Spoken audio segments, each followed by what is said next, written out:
It is midday. Good day to you, ladies and gentlemen. You are watching the bilingual newscast. Let's begin right here in the French language as usual with Sylvestre Zangao. Bon après-midi à vous. Good day to you. Mimi Mefo, mesdames, messieurs, bonjour à toutes et à tous. Bienvenue à cette édition de journal bilingue sur Equinox Télévision.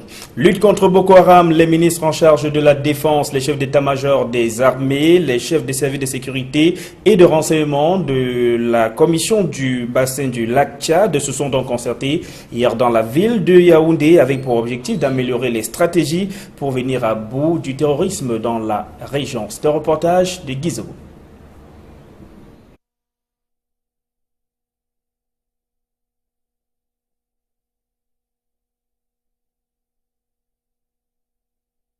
Il s'agissait en effet des chefs d'état-major, des chefs de sécurité et de renseignement ainsi que des ministres de la défense de cette région de l'Afrique qui se concertaient sur les stratégies, l'amélioration des stratégies de lutte contre le terrorisme dans la zone. C'est un reportage de Guizobo.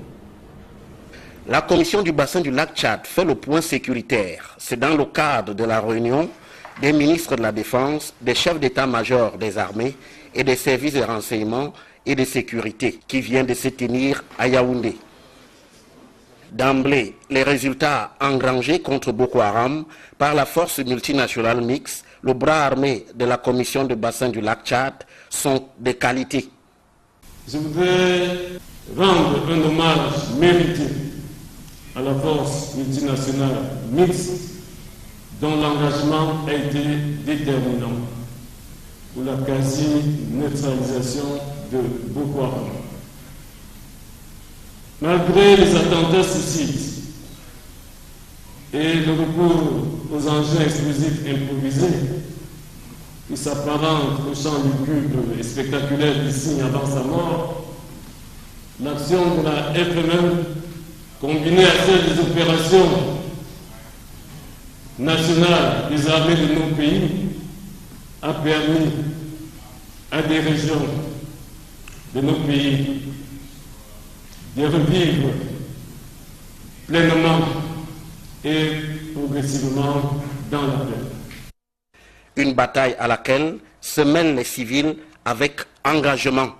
C'est aussi le lieu pour moi de saluer le concours de nos populations civiles dans la guerre contre Boko Haram. Ces populations qui, organisées en comité de vigilance, paient également un très lourd tribut dans la dite guerre. Désormais donc, un retour progressif à la normale s'esquisse, ce qui justifie les récompenses aux acteurs de ces victoires. Les déclarations que M. le secrétaire exécutif vient de remettre à certains récipiendaires traduisent de manière fort éloquente toute l'appréciation que nous avons tous de la qualité des services rendus par les intéressés et leurs collaborateurs.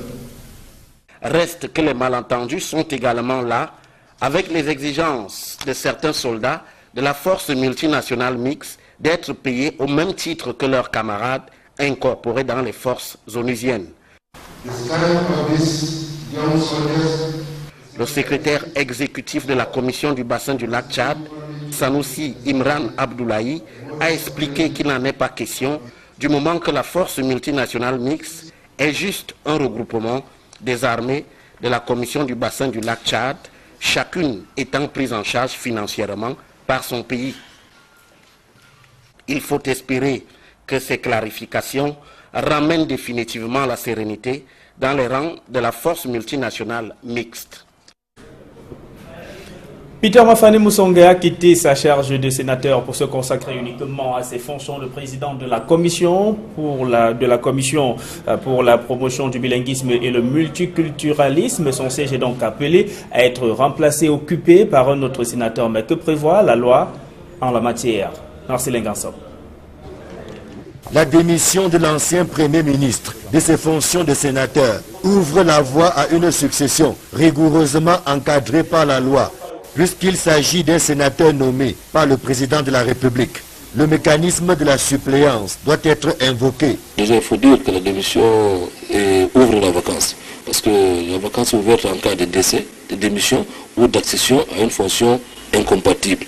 Aujourd'hui, l'ancien Premier ministre, il faut le dire, vient de procéder à la démission à ses fonctions de sénateur. Alors, il me souvient qu'il avait été nommé, comme tous les 30 autres qui avaient été nommés par le président de la République, ils avaient été nommés concomitamment avec les suppléants. Donc, en principe, le mécanisme de suppléance va pouvoir jouer tout de suite, là, puisque c'est un cas de démission. Donc, son suppléant doit accéder, n'est-ce pas, à cette fonction. Donc, son suppléant doit siéger en ces lieux et places jusqu'à la fin du mandat, en principe. Pour ceux qui attendent que le président de la République prenne son stylo pour acter le remplacement de Peter Mafani Moussongué, l'expert précise qu'il n'en est pas question. Le président de la République n'a pas besoin de procéder à une nomination. C'est justement pour ça qu'il avait été procédé à une nomination concomitante entre suppléant, titulaire et suppléant. Donc, chaque siège est occupé par un titulaire et un suppléant qui attend. En cas de vacances, autre que celui de décès, le suppléant doit pouvoir accéder, n'est-ce pas, au siège. La démission de Peter Mafani Moussongué, promu à la tête de la commission de promotion du bilinguisme, remet au goût du jour la problématique du cumul de fonctions dans notre pays. Le concerné, bien qu'ayant démissionné du Sénat, occupant par ailleurs les fonctions de grand chancelier des ordres nationaux. Et pour revenir à la Chambre haute du Parlement, il est reproché à plusieurs sénateurs d'occuper des fonctions incompatibles. L'expert des questions électorales tient à faire quelques précisions pour éviter tout amalgame. Vous savez, les fonctions incompatibles pour le sénateur ou pour le député sont nommément énumérées dans le code électoral. Donc ce n'est pas toutes les fonctions. Il y a les fonctions publiques qui sont incompatibles. Il y a d'autres fonctions qui ne sont pas incompatibles. Donc il faut d'abord vérifier et se rassurer qu'effectivement ces fonctions sont incompatibles. C'est dire en définitive que le suppléant de Peter Mafani Moussongué devrait donc récupérer son siège au Sénat. Mais le mécanisme aurait été différent s'il s'agissait dans le cas d'espèce des sénateurs élus. Les faits d'actualité se multiplient au Cameroun et la curiosité sur le silence de Issa Chiroma Bakary s'intensifie. C'est que le ministre de la Communication, par ailleurs porte-parole du gouvernement camerounais, avait pris l'habitude de convoquer la presse nationale et internationale pour s'exprimer sur les sujets d'actualité qui engagent le Cameroun. Guizebo. Les statistiques actuelles sont sans équivoque. Où est passé Issa Chiroma Bakary, d'ordinaire abonné aux prises de parole tonitruantes, le bout de feu du gouvernement est désormais abonné absent dans l'arène du discours. Et ce ne sont pas les sujets qui ont fait défaut. Affaire Monseigneur Bala, forum de la diaspora, démission de Peter Mafani Moussongué du Sénat, il y avait effectivement de quoi dire. Et pourtant, nulle part on a entendu le ministre de la Communication, souvent retors au profit du gouvernement, délivrer sa science de la justification a posteriori. La dernière fois qu'il est apparu, c'était à l'occasion de l'annonce de l'arrivée au Cameroun d'un bateau hôpital à l'initiative du président de la République, Paul Biya. Pour qui sait que la moindre sortie d'Issa Chiroma Bakary reçoit l'onction de la présidence de la République qui dicte souvent les grandes lignes de sa communication, il faut bien croire qu'on n'y a pas trouvé matière à lui ouvrir les vannes ces jours-ci. Ce qui, on l'imagine, satisfait certains dans nos sérails qui voit d'un mauvais œil le rôle prépondérant du ministre de la Communication. De là à parler comme certains de disgrâce, il y a bien loin pourtant. Opposition de chiffres hier à la mairie de Douala 2e lors donc de la session du conseil municipal consacré à l'adoption du compte administratif pour le compte de l'année 2016. Les détails avec Innocent Abegaouna, Flavien Valodongo.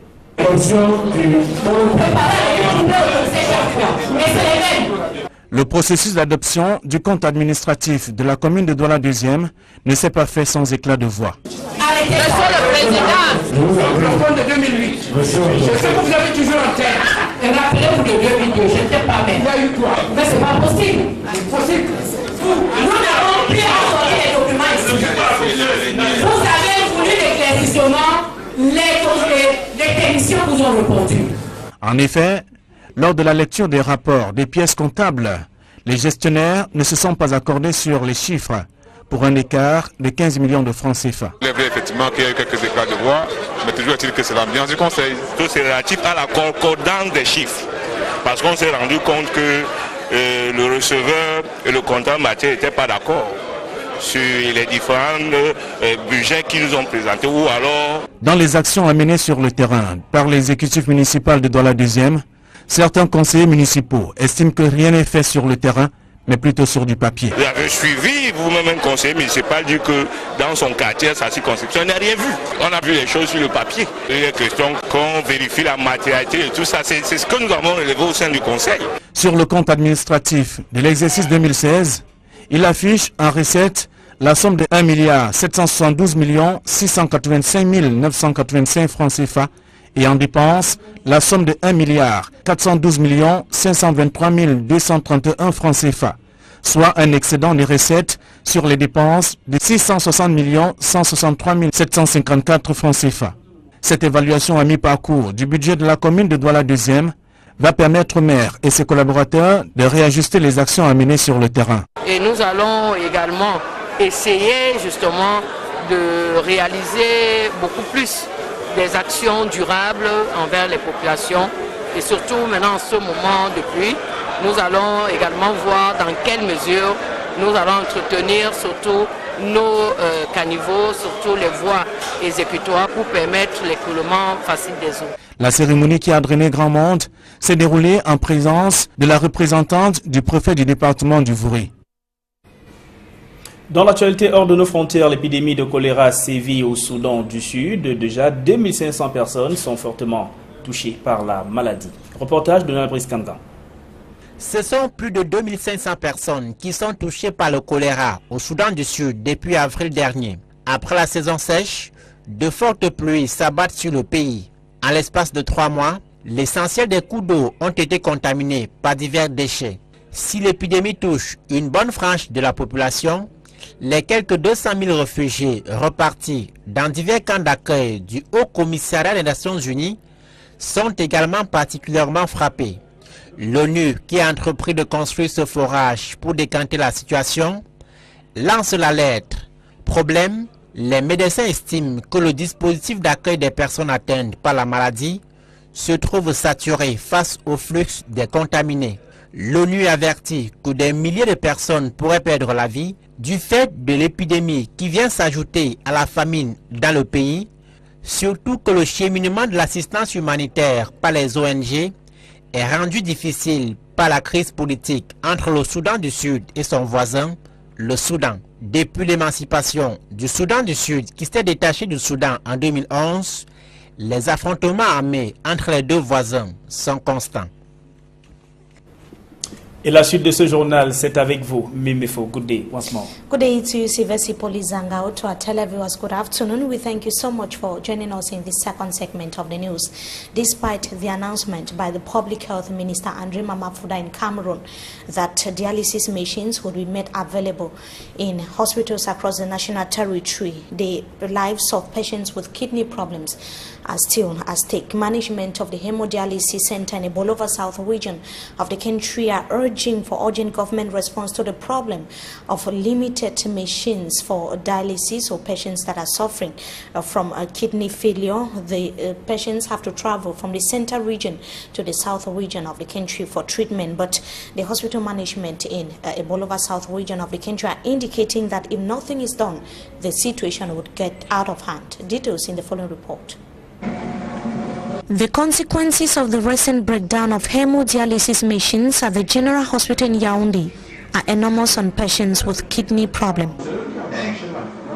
A majority are bound to seek refuge in other centers. At the hemodialysis center in the Bolova South region are some patients from Yaoundé and other parts of Cameroon. He explains that he travels from Yaoundé to a Bolova South region on weekly basis ever since hemodialysis machines at the General Hospital stopped functioning. But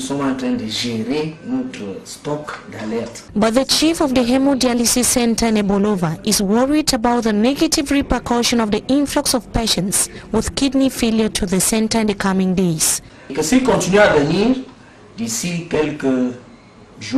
He says that the health facility may soon run out of kits if a solution is not provided. Dialysis centers in Cameroon have in the past few months been hit by limited machines, which is a huge handicap to patients who have to go for dialysis sessions 3 times in 1 week. Another disturbing situation is that of a visually impaired PhD student of the University of Buea who went on rampage. Yesterday, he was orchestrating a hunger strike after he was compelled to pay tuition fees before defending his thesis. Derek Jetto was there and now tells us more. University of Buea, Thursday, July 6, 2017. On the doorsteps into the Faculty of Education, a University of Buea assistant lecturer is on a hunger strike. Mr. Charlie Nyonyogab is visually impaired and a PhD student. He says the University of Buea authorities have denied him from defending his PhD thesis, and all his mates defended it last year.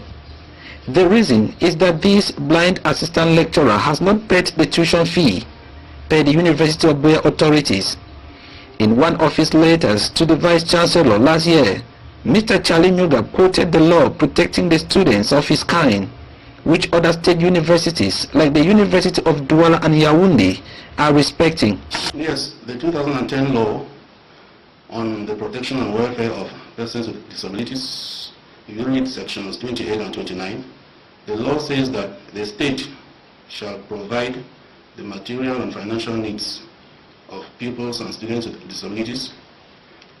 It also says the state or students and pupils with disabilities shall be granted exemption from fees, tuition fees.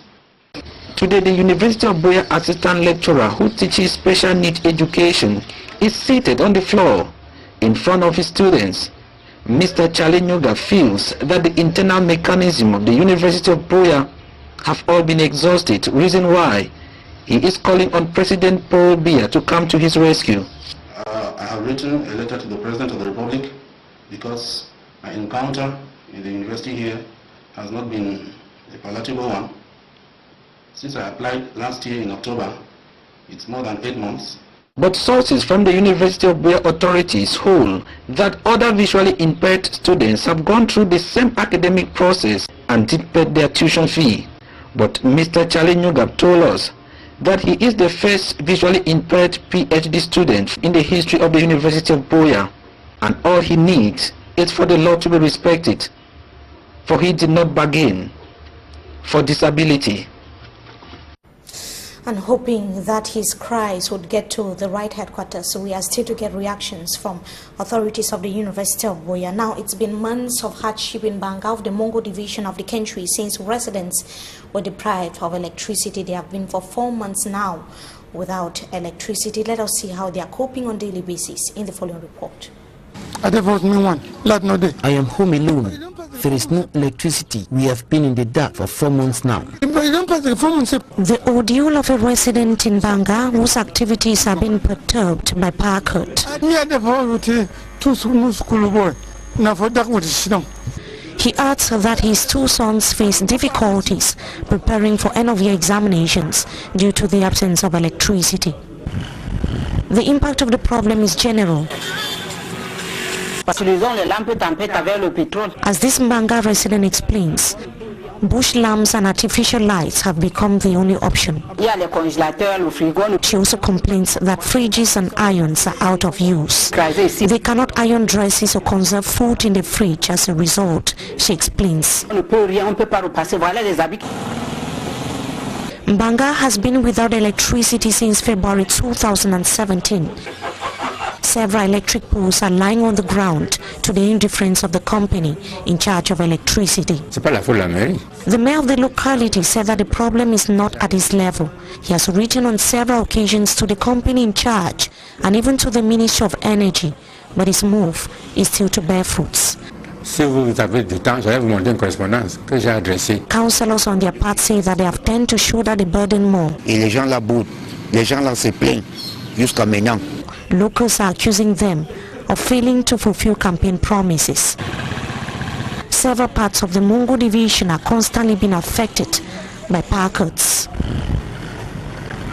We remain in that part of the country to add that it is practically difficult for strangers to trace their destinations in some part of Konsamba, that is a town in the Mongo division of Cameroon. Some quarters are without names, which is a bitter reality across the national territory. Now, Innocent Aze is going to be telling us in the following report how the people have devised other means to cope with the situation. His report. Nkonsamba, a town in the Mongo division of the Littoral region, on May 16, 1923, experienced its division into quarters by administrative authorities rather than it converted to an urban center as initially planned. Nkonsamba was instead divided into 15 quarters and named Quarter 1, 2, up to 11. Other areas were given the appellation such as Bis A, Bis 3, Bis 8 and Bis 11. Quartier 9, 3, 8 bis. These became difficult for strangers to retain the names or explain where they were going.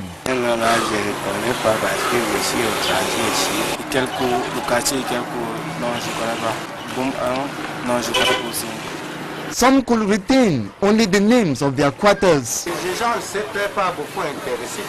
Later, on October 20, 1993, the divisional officer, Makene Charlie, cancelled the appellations of the quarters to restructure the town, which he had partitioned into 22 quarters that were baptized with new names like Ejokmoa, Soso, to mention but a few, following the common spoken native language of that area. On va prononcer le nom du quartier en patois de ce village. 24 years later, a fraction of the population easily familiarized themselves with these new appellations. Alors, le quartier de la ville de Konsamba, nous avons le quartier Saint-Barre, le quartier Saint-Village. Bon, nous avons Kelko, nous avons Lonko, Galmois. According to some inhabitants, it would be far more better if boards are erected indicating names of the quarters for public orientation. How secure are travel agencies here in the country's economic capital, Douala, during this period of the holidays, usually been described as the peak period? Some Smart Njikan Gabriel went to find out in some travel agencies here in the city of Douala. He discovered that not all the measures prescribed by the Minister of Transport have been respected in travel agencies. His report. The Minister of Transport, before the holidays, announced several measures to enable passengers move from one city to another accident-free. The measures which concerned traveling agencies is not visible on the field. At one of the agencies in Douala, with the absence of personnel from the Ministry of Transport, the company has decided to implement security measures to protect their passengers. According to Zaveri Bilwa, an assistant chief of service at an agency in Douala, her agency is using the metal detector to check their would-be passengers, and apart from that, all would-be passengers come along with their identification documents. Even though the passengers have decided to move to agencies where their lives are secured, the invisibility of personnel from the Ministry of Transport is noticed. For Zaveri Bilua, the personnel of the ministry haven't shown up since the holidays began, but maybe they will be passing in the days ahead. Apart from the metal detector, other vital aspects that were mentioned in the Ministry of Transport's recommendation for an accident-free holiday is the alcoholic test for drivers, discouraging of overloading, and encouraging traveling agencies to keep their vehicles in good conditions. And we take you right to news out of the country. The United Nations has warned against cholera outbreak in South Sudan. The situation is further being complicated with the rainy season, as we hear in the following report with Oro News. The drought may have been broken in South Sudan, but the rainy season has brought its own risks. Thirsty refugees from the ongoing conflict are using dirty water, and the proximity of their cattle means doctors are warning a cholera outbreak could kill thousands. More than 2,500 cases have been confirmed since April, a sharp increase, and people are already weakened by famine. The few working hospitals are ill-prepared and facilities are stretched for the 200,000 refugees in UN camps. New solar-powered wells are being built, but the disease could rapidly spin out of control, and the camps already had to deal with cholera last year. In the last 12 months, the situation has hardly improved, and aid agencies note donations are down because of the political instability and continued fighting, including armed criminal gangs preying on the camps to steal what few resources they have. And that brings us to the end of this edition of the Balingo Newscast on Equinox Television. So thank you so much once again for joining us. Wishing you a blessed stay in the company of our programs. Until we meet again, goodbye. Sylvestre Polizanga, bon après-midi encore. Bon après-midi une nouvelle fois à vous, mesdames, messieurs. C'est ici que nous mettons un terme à cette édition de journal bilingue de la mi-journée sur Equinox Télévision. Restez en compagnie de nos programmes qui se poursuivent.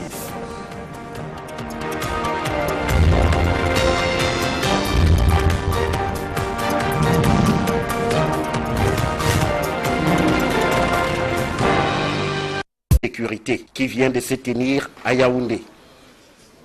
D'emblée, les résultats engrangés contre Boko Haram par la force multinationale mixte, le bras armé de la commission de bassin du lac Tchad, sont de qualité. Je voudrais rendre un hommage mérité à la force multinationale mixte dont l'engagement a été déterminant pour la quasi-neutralisation de Boko Haram. Malgré les attentats suicides et le recours aux engins explosifs improvisés qui s'apparentent au champ lugubre et spectaculaire du signe avant sa mort, l'action de la FMM, combinée à celle des opérations nationales des armées de nos pays, a permis à des régions de nos pays de revivre pleinement et progressivement dans la paix. Une bataille à laquelle se mêlent les civils avec engagement. C'est aussi le lieu pour moi de saluer le concours de nos populations civiles dans la guerre contre Boko Haram. Ces populations qui, organisées en comité de vigilance, paient également un très lourd tribut dans la dite guerre. Le pluralisme, son siège est donc appelé à être remplacé, occupé par un autre sénateur. Mais que prévoit la loi en la matière? Marcelin Gansop.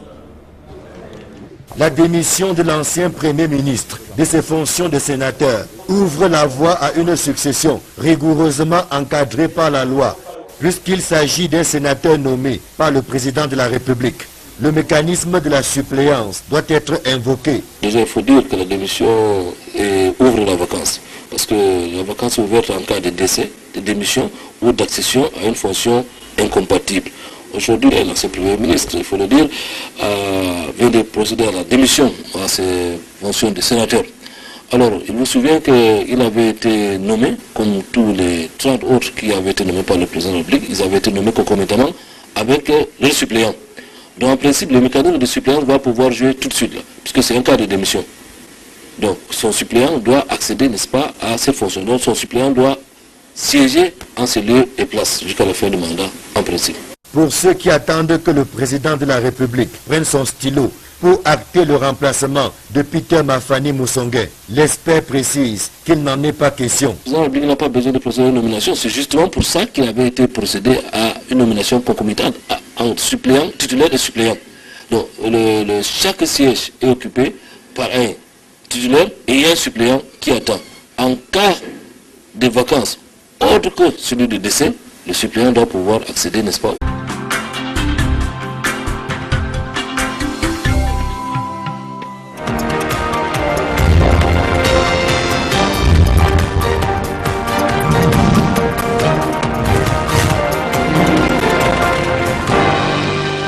It is midday. Good day to you, ladies and gentlemen. You are watching the Balingwa Newscast. Let's begin right here in the French language as usual with Sylvestre Polizanga. Bon après-midi à vous. Good day to you. Mesdames, messieurs, bonjour à toutes et à tous. Bienvenue à cette édition de journal bilingue sur Equinox télévision. Lutte contre Boko Haram, les ministres en charge de la défense, les chefs d'état-major des armées, les chefs des services de sécurité et de renseignement de la commission du bassin du lac Tchad se sont donc concertés hier dans la ville de Yaoundé avec pour objectif d'améliorer les stratégies pour venir à bout du terrorisme dans la région. C'est un reportage de Guizou.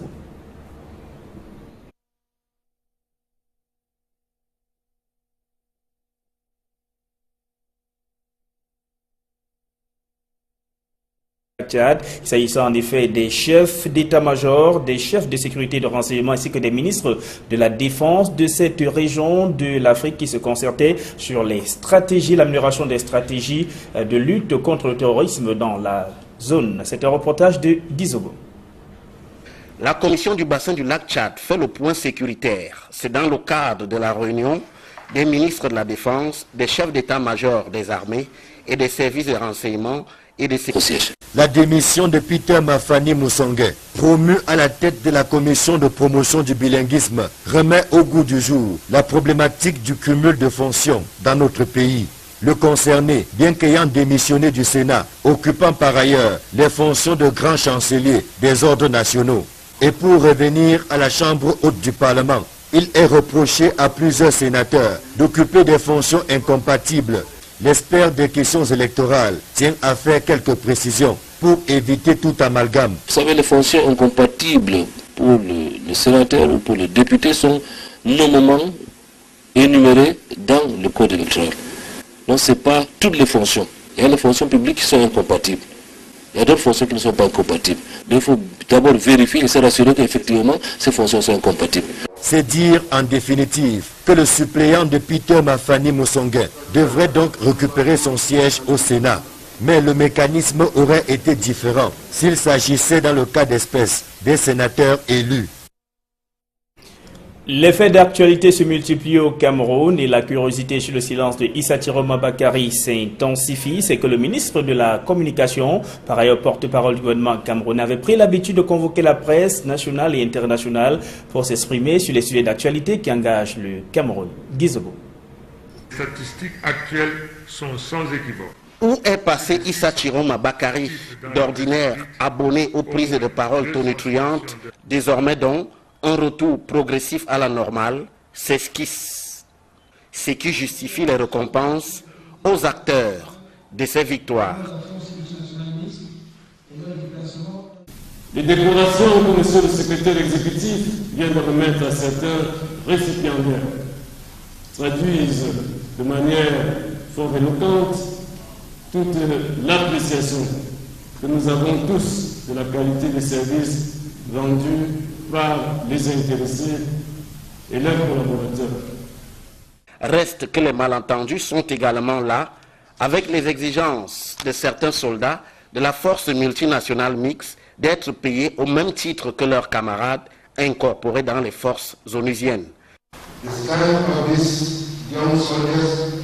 Le secrétaire exécutif de la commission du bassin du lac Tchad, Sanoussi Imran Abdoulaye, a expliqué qu'il n'en est pas question du moment que la force multinationale mixte est juste un regroupement des armées de la commission du bassin du lac Tchad, chacune étant prise en charge financièrement par son pays.